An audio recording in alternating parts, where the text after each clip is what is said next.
Bem-vindo!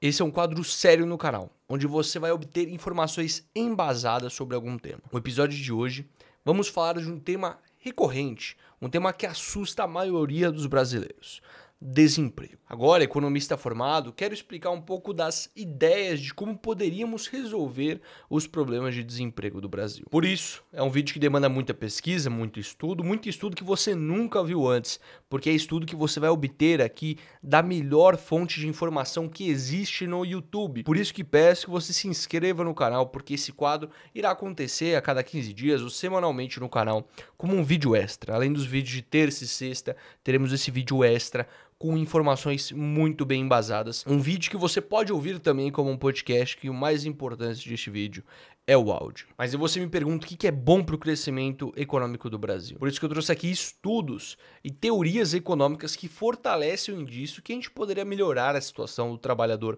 brasileiro. De acordo com os últimos dados que eu tenho na gravação desse vídeo de fevereiro de 2022, a taxa de desemprego no Brasil hoje está por volta de 11,6%. Isso representa mais de 12 milhões de brasileiros desempregados. Mas você me pergunta, mas será que as pessoas que estão trabalhando estão ganhando bem?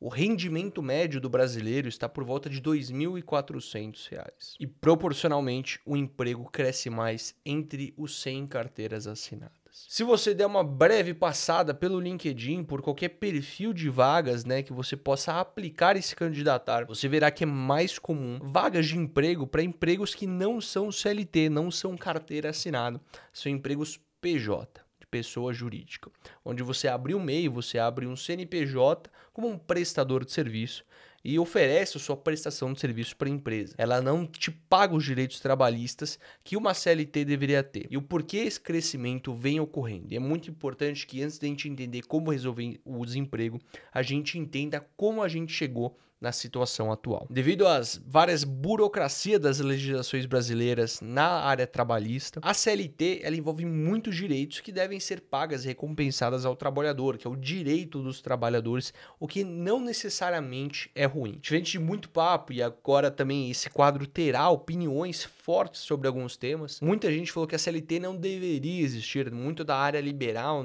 não falam que a CLT não deveria existir, mas ela é claro, ela é muito importante para a proteção do trabalhador, principalmente para a proteção do trabalhador com menos condições. O trabalhador que ganha menos, que trabalha em situações ali de trabalhos esdrúxulas, inexploráveis, que é muito ruim de se trabalhar. Às vezes é bom você ter a legislação te protegendo para que não haja abusos na relação entre proletariado e o patrão. O que você tem que entender é que talvez sua bolha não representa muito a realidade do brasileiro médio.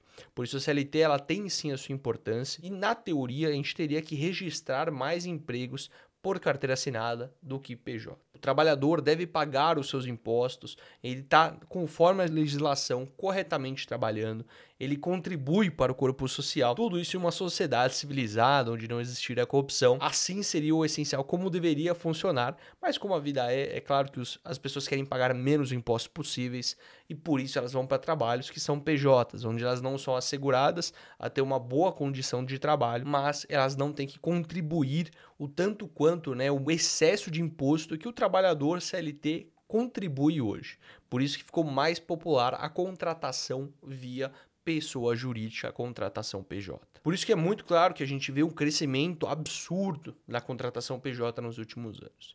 O que assusta um pouco o brasileiro, porque o risco do trabalho é muito maior. Se você for demitido, você não tem um seguro-desemprego, você não tem ali toda uma legislação te protegendo caso fosse uma demissão injusta.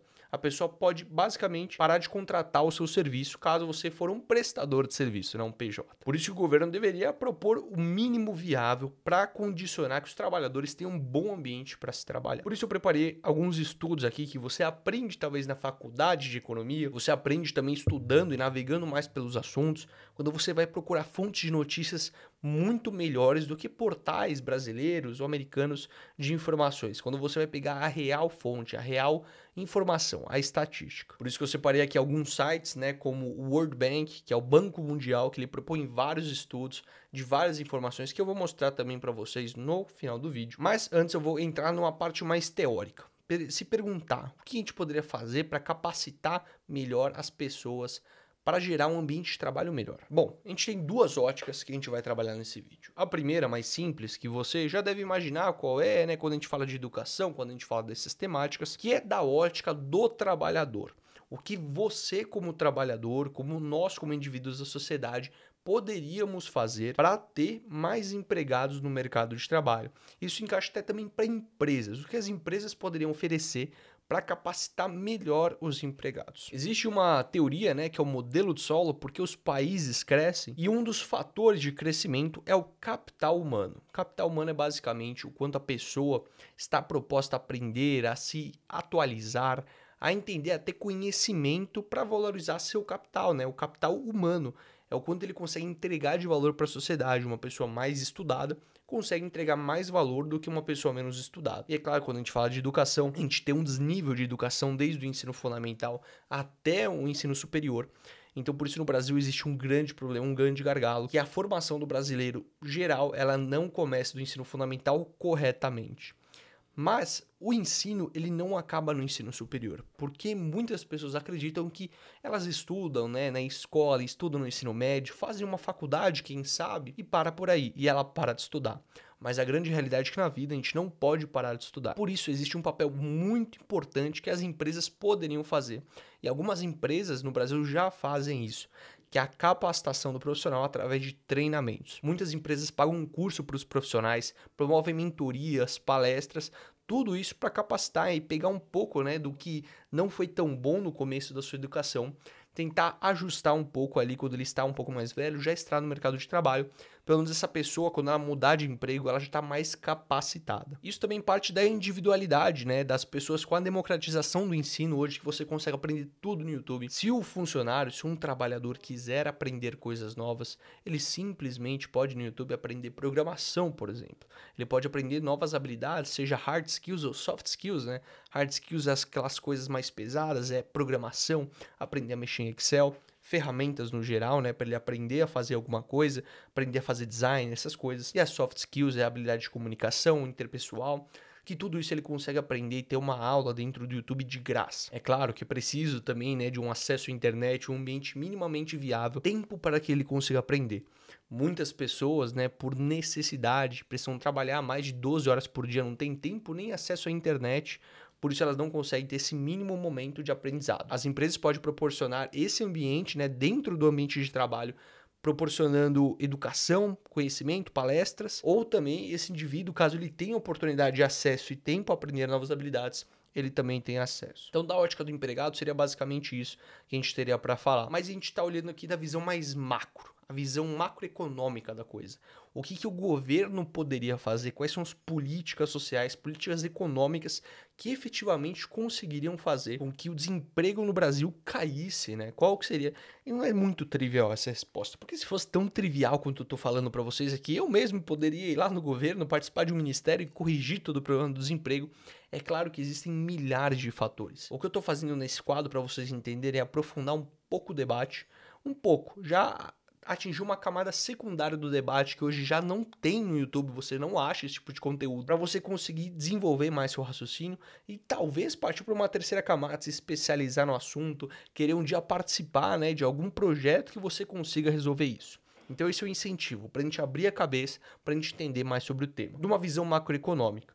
Falar que investir em educação é muito fácil, né? Mas existe um estudo, e vocês que gostam de ler estudos acadêmicos através do Google Scholar, que é um Google específico para artigos acadêmicos, existe um artigo que eu vou tentar achar e linkar aqui para vocês. A cada real investido, né, na educação, ele gera um retorno.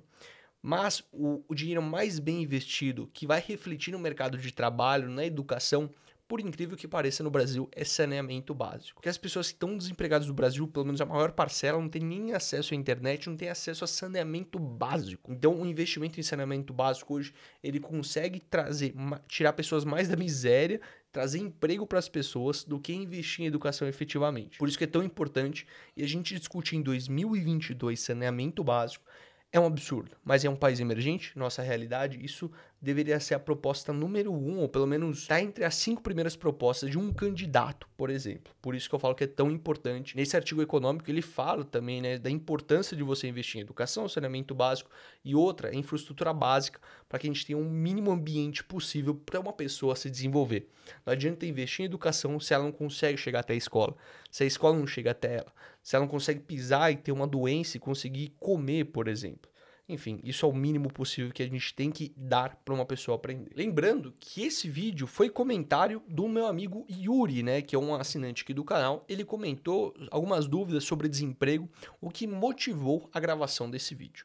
Muito obrigado, Yuri. Caso vocês tenham alguma indicação de algum outro tema que vocês gostariam de aprofundar mais no debate, privatizações, quero falar também sobre política fiscal, política econômica, eu vou fazer uma baita pesquisa, falar com meus professores e a gente traz aqui um vídeo muito bem definido para vocês. Depois de tanto blá blá blá, vamos falar da política macroeconômica. O que um governo deveria fazer, né? Então, tirando a parte de investir em saneamento e educação, que é o mais óbvio, é a camada 1 do debate, vamos entrar agora numa parte 2, que é a parte que eu vou compartilhar minha tela aqui com vocês, que vocês vão se surpreender.